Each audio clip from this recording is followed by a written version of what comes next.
말씀입니다. 요한계시록 11장 1절에서 13절의 말씀인데요. 제가 가지고 있는 신약성경 408면에 있습니다. 408면쯤에 있는 요한계시록 11장 1절에서 13절의 말씀입니다. 우리 다 같이 한 목소리로 합독하도록 하겠습니다. 또 내가 지팡이 같은 갈대를 주며 말하기를 일어나서 하나님의 성전과 제단과 그 안에서 경배하는 자들을 측량하되 성전 바깥 마당은 측량하지 말고 그냥 두라. 이것은 이방인들에게 주었은즉 그들이 거룩한 성 42달 동안 짓밟으리라. 내가 나의 두 증인에게 건세를 주리니 그들이 굵은 베옷을 입고 1260일을 예언하리라.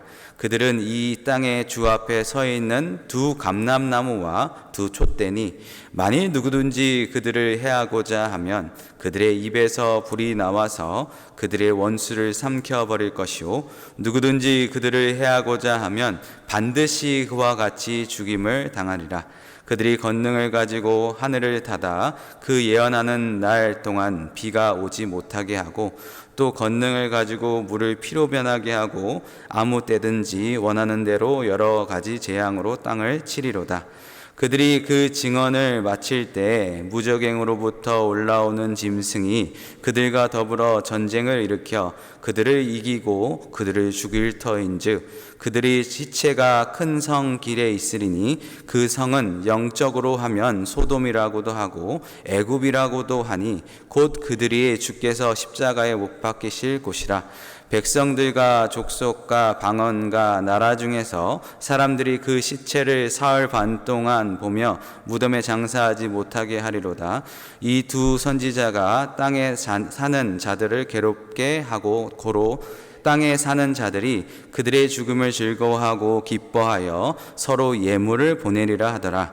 3일 반 후에 하나님께로부터 생기가 그들 속에 들어가매 그들이 바로 일어나서니 구경하는 자들이 크게 두려워하더라.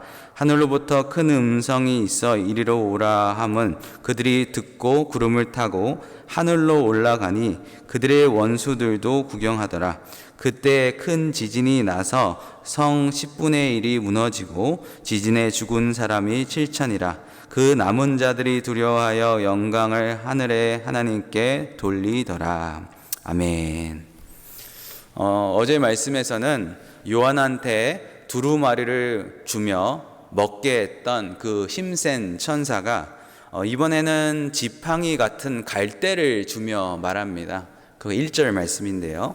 일어나서 하나님의 성전과 제단과 그 안에 경배하는 자들을 측량하되.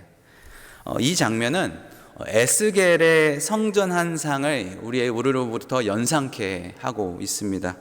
녹 같은 빛난 사람 하나가 손에 3줄과 측량하는 장대를 가지고 성전을 측량을 하죠. 여기서 측량하는 장대란 갈대를 말하는데요.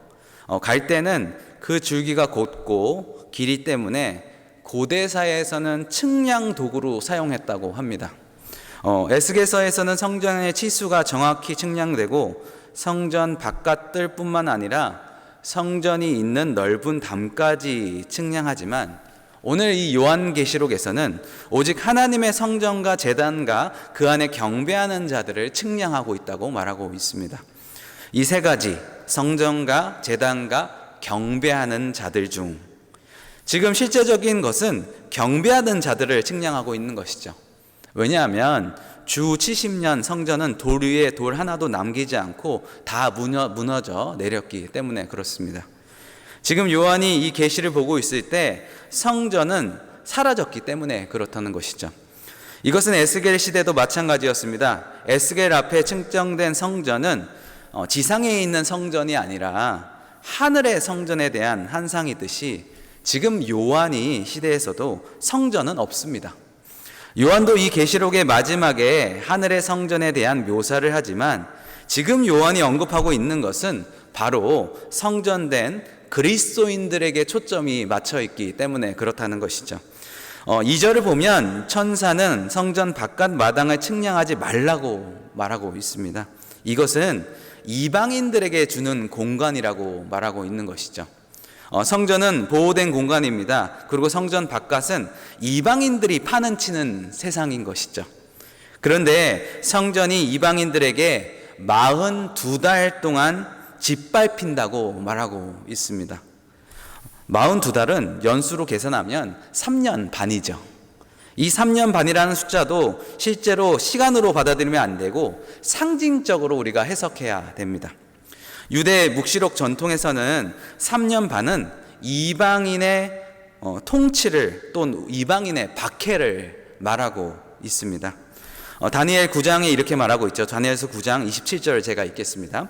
그가 장차 많은 사람들과 더불어 한 이레 동안 언약을 굳게 맺고 그가 그 이레의 절반의 제사와 예물을 금지할 것이며 또 포악하여 가증한 것이 날개를 의지하여 살 것이며, 이레의 절반을 박해 상황에 주어진다고 말하고 있고요. 또 다니엘 12장 7절에서는 이렇게 말하고 있습니다.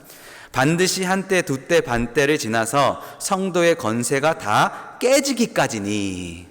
한때 두때 반때는 3년 반을 말하고 있습니다. 성도의 건세가 이 시기에는 다 깨진다는 말씀이신 것이죠. 자, 이렇게 3년 반 동안 성전이 짓밟힌다고 말하고 있는 것입니다. 성전의 공간에 이방인들의 공간은 분리되어 있습니다. 그런데 이방인들의 공간에서 성전이 짓밟힌다는 말은 무슨 뜻일까요? 바로 성전된 그리스도인들의 삶의 현장에서 그들에게 박해를 받는다는 소리인 것이죠. 그렇습니다. 성전은 보호된 공간입니다. 성전 안에 우리의 믿음의 자유를 누리고 있죠. 그러나 세상은 어떻습니까? 세상은 믿음을 인정하지 않습니다. 하나님의 말씀을 코웃음치죠. 시대에 따라 지역에 따라 극심한 박해가 자행되기도 합니다. 본래 세상은 그렇습니다. 그리고 성전된 우리 그리스도인들은 그들이 주인인 이 세상에서 짓밟히는 삶을 살아갑니다. 그래서 주님은 이렇게 말씀하셨죠. 세상에서 너희가 환난을 당하나. 그렇습니다. 그리스도인들은 세상에서 환난을 당하는 것은 전혀 이상한 일이 아닙니다. 그러나 이런 대적하는 세상에서 우리 그리스도인들에게 대변인을 주셨다고 두 증인을 말씀하고 있는데요. 3절에서 그 말씀을 하고 있습니다. 3절을 제가 읽겠습니다. 내가 나의 두 증인에게 건세를 주니 그들이 굵은 베옷을 입고 1260일을 예언하리라. 여기서 1260일을 햇수로 따지면 몇 년일까요? 맞습니다. 3년 반입니다. 세상에서 그리스도인들이 3년 반 동안 짓밟힐 때, 한편에서는 3년 반 동안 건세 있는 두 증인이 예언을 한다는 것이죠. 이 예언의 내용은 뭘까요? 그것은 회개하고 하나님께 돌아오라는 뜻입니다. 그들이 이 선포하는 하나님께서 주신 권능을 수발하는데요. 5절을 보시면요. 누구든지 그들을 해하고자 하면 그들의 입에서 불이 나와서 그들의 원수를 삼켜버릴 것이요. 누구든지 그들을 해하고자 하면 반드시 그와 같이 죽임을 당하리라. 그런가 하면 6절에 그들이 권능을 가지고 하늘을 닫아 비가 오지 못하게 하고 또 물이 피로 변하게 하며 아무 때든지 원하는 대로 여러 가지 재앙으로 땅을 친다고 말하고 있습니다. 그렇다면 이 두 증인은 누굴까요? 누구를 말하는 걸까요? 4절에서 그 힌트를 주는데요. 그들은 이 땅의 주 앞에 서 있는 두 감람나무와 두 촛대니라고 이야기하고 있습니다. 무척 궁금하긴 하지만 이 두 사람을 특정하는 것은 좋은 해석이 아닙니다. 좋은 태도가 아닙니다. 왜냐하면 그렇게 그 사람을 특정하는 것은 이런 것으로 인해서 많은 이단들이 발생했기 때문입니다. 우리나라에도 자기가 참된 감람나무라고 주장하는 사람들이 참 많죠. 잡다한 이단들을 헤아릴 수는 없고 신앙청으로 더 알려진 전도관의 박태선이라든지 장막선전의 유재월, 지금 인기 가수 싸이의 장인어른이죠. 에덴성의 이영수라든지 신천지의 이만희라든지 이 사람들은 본인이 참된 감람나무라고 주장합니다. 우리나라에서도 그렇다면 여러분 전 세계적으로 또한 2000년 역사 가운데 자기를 참된 감람나무라고 부르는 사람이 얼마나 많을까요? 엄청 많을 것입니다. 그러므로 이렇게 어떤 사람이라고 특정하는 것은 바람직한 해석이 아닙니다. 이 감람나무와 촛대는 요한계시록에만 나오는 것이 아닙니다. 스가랴 4장에서도 이 비유가 나오는데요. 스가랴는 거기서 두 등잔대와 두 감람나무를 보는데요. 스가랴는 이 감람나무가 누구냐고 묻죠. 그때 천사가 이렇게 대답합니다. 스가랴 4장 14절입니다. 제가 읽겠습니다. 이르되 이는 기름 부음 받은 자 둘이니 온 세상의 주 앞에서 서 있는 자니라 하더라. 이 말씀은 오늘 말씀과도 매우 유사한데요. 그들은 이 땅의 주 앞에 서 있는 두 감람나무와 두 촛대니, 스가랴에서는 온 세상의 주 앞에 서 있는 자라고 말하고 있고요. 요한계시록에서는 이 땅의 주 앞에 서 있는 이라고 말하고 있습니다. 그렇다면 스가랴에서 등장하는 감람나무는 누구일까요? 그것은 당시의 대제사장인 여호수아와 스룹바벨을 말하고 있습니다. 그렇다면 말세, 이 요한계시록에서 다시 등장한다는 사람들이 이 스룹바벨과 여호수아일까요? 그건 아닌 것 같습니다. 두 감람나무와 두 촛대는 어떤 사람을 말하는 것이 아니라 하나님의 증인이라는 것을 상징하고 있기 때문에 그렇다는 것이죠. 그렇다면 다른 두 증인을 생각해 볼 수 있는데요. 두 사람은 바로 모세와 엘리야일까요? 이들은 구약성경의 대표적인 증인들이죠. 우리가 보통 구약성경이라고 말할 때 율법과 선지자라고 말하는데요. 율법은 모세오경을 말하고 선지자는 예언을 말합니다. 이 율법서를 지은 사람이 바로 모세이고요. 예언자들의 대표적인 사람이 누구죠? 엘리야입니다. 지금까지 사람들이 증언해 왔던 증인의 대표적인 두 사람인 것이죠. 이 두 증인에 대한 암시는 6절에도 분명히 나오고 있는데요. 보시죠. 그들이 권능을 가지고 하늘을 닫아 그 예언을 하는 날 동안 비가 오지 못하게 하고. 여러분, 이 구절을 봤을 때 누가 생각나십니까? 맞습니다. 엘리야가 생각나죠. 야고보 사도도 이렇게 말합니다. 5장 17절에 엘리야는 우리와 성정이 같은 사람이로되 그가 비가 오지 않게 간절히 기도한즉 3년 6개월 동안 땅에 비가 오지 아니했다고 말하고 있습니다. 여기서 3년 6개월이 또 등장을 하죠. 분명히 요한도 이 엘리야를 생각하고 있었던 것 같다는 생각이 듭니다. 6절에 이어서 이렇게 말하죠. 두 권능을 가지고 물을 피로 변하게 하고. 여러분, 물을 피로 변하게 한 사람이 누구죠? 모세이죠. 그래서 많은 성경학자들은 이 두 감람나무, 즉 예수님의 증인을 모세와 엘리야, 혹 모세와 엘리야 같은 자라고 말하고 있습니다. 이들은 분명히 예수님의 증인입니다. 그들은 변화산에서도 등장하죠.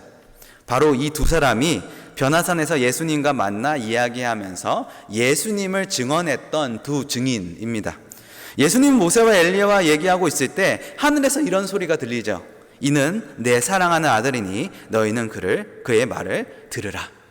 하나님께서 아들 예수님을 친히 증언하고 계시는 것을 우리가 볼 수 있습니다. 그러한 하나님의 증언을 예수님과 함께 대화하고 있었던 모세와 엘리야에 의해서 더 견고해지고 확고해졌다는 것을 우리가 성경을 통해서 압니다. 그렇다면 이 두 증인이 다시 말세에 다시 등장한다는 걸까요? 아니요, 그렇지 않습니다. 요한계시록은 상징의 책입니다. 놀라운 상징적인 언어로 풍성하게 엮여 있다는 것이죠. 우리는 이 두 감람나무와 두 촛대를 상징의 언어로 보고 해석해야 된다는 것입니다.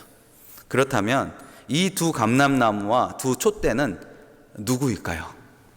그것은 바로 이 말세의 주님을 증언하는 증인인 교회를 말하고 있습니다.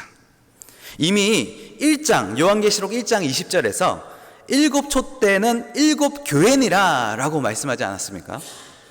이 세속적인 세상에서 살면서 그리스도인들을 증언할 증언자는 교회 말고 또 누가 있겠습니까? 없습니다. 우리 그리스도인들은 다 교회이고 이 교회는 그리스도인을 증언하는 증언 공동체라는 것이죠. 세상에서 환난을 당하나 담대히 복음을 전하는 곳, 그것은 바로 교회라는 것이죠. 변화산에서 모세와 엘리야는 사라졌습니다.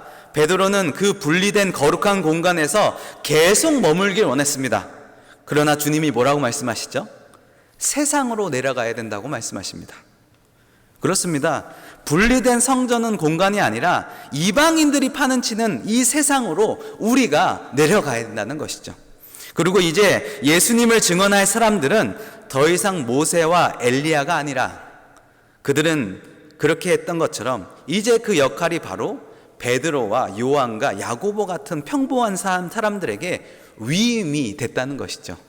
바로 최초의 교회를 이룬 사람들입니다. 그리고 이 교회 안에 우리들이 있습니다. 지금 우리에게는 베드로와 요한은, 야고보는 없습니다. 하지만 그때 그 자리에 있었던 요한이 우리에게 다시 그분을 증언할 될 것을 이야기하고 있는 것이죠. 그렇습니다.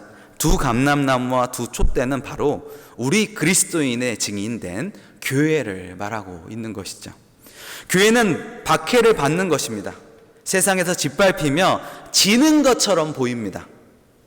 그 두 감람나무가 예수 그리스도께서 십자가에 못 박혔듯이, 그렇게 죽어가듯이 그렇게 지는 것처럼 보입니다. 그러나 10절에 영원히 그렇지 않습니다. 원수들이 그들의 죽음을 보고 교회를 패배를 보고 서로 즐거워하며 기뻐하며 서로 예물을 보낼 것입니다. 그러나 11절에 예수님께서 3일 만에 다시 살아나셨듯이 그와 똑같이 부활할 것이라는 것이죠. 그리고 구름 타고 하늘로 올라가실 때 13절에 이 땅에는 하나님의 심판이 행해질 것이라고 말씀하고 있는 것이죠.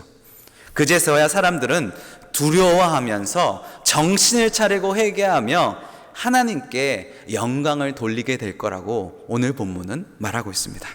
결국 최종적인 승리는 바로 교회가 될 것이라는 것을 오늘 성경에서는 우리에게 말씀하고 있는 것이죠. 그러니 최후의 승리를 믿고 모세와 엘리야가 그랬던 것처럼, 스룹바벨과 요수아가 그랬던 것처럼, 베드로와 요한과 야고보가 그랬던 것처럼, 또 지금까지 우리 교회가 그래 왔던 것처럼 우리도 계속해서 증인의 삶을 살아야 된다고 말씀하고 있는 것입니다. 오늘 말씀 속에서 다시 한번 우리가 교회입니다, 주님. 우리가 그 증인된 삶을 살길 원합니다, 주님. 라고 고백하시는 우리 모두 복된 삼성의 식구들 다 되시는 이 시간 되시길 주님의 이름으로 축원해 드립니다. 기도하겠습니다. 주님 감사합니다. 무신론의 세상에서 우리가 살아갑니다. 성전에 머물고 싶지만 불신자들의 세상에 살아갑니다. 지금은 조금 불편한 정도이지만 혹 앞으로 불신의 세상이 교회를 짓밟는 세상에 온다고 할지라도 죽임을 당하면서 끝까지 주의 권능을 복음으로 전하는 이 두 증인처럼 우리도 주님의 증인으로 살아갈 수 있는 믿음과 힘을 우리에게 허락하여 주시옵소서.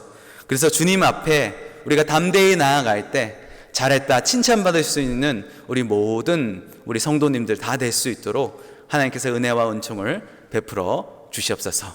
여러 가지 기도 제목으로 주님 앞에 나아갑니다. 우리에게 은혜를 베풀어 주시고 이 기도 제목 가운데 주님의 은혜가 넘칠 수 있도록 또 은혜를 한량없이 부어 주시옵소서. 그렇게 하실 주님을 찬양하며 예수님의 이름으로 기도드렸습니다. 아멘.